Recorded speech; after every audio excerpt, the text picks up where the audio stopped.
Hey, what's up? It's me, your girl E, coming to you today, December 1st, 2020, for your Tuesday tip. So, we're going to talk about how to create a character backstory. First of all, what is a backstory? It's a history of a background for your character. It's created for your character. So, when you think of your character, you want to describe events in your character's past that shapes them. That's tip number one. For example, is your character competitive?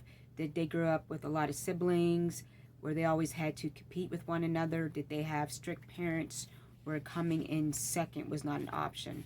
That's something you want to project in your backstory for your character. Tip number two, choose where to tell the character's backstory. There are several ways to input your backstory.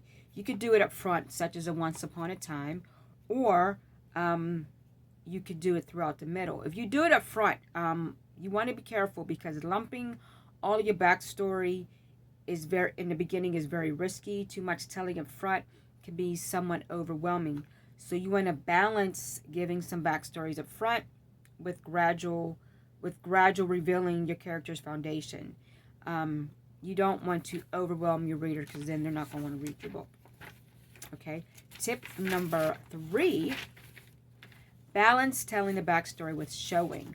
So you could show them by including a dialogue with the other characters, a flashback, or parallel events.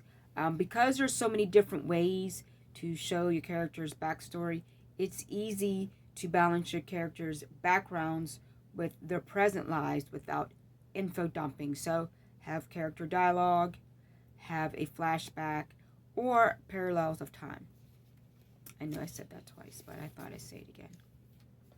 Number four, keep characters' background relevant to current choices and actions. So, for example, Harry Potter, we know that in the beginning of the book, his parents died prior to the beginning of the book.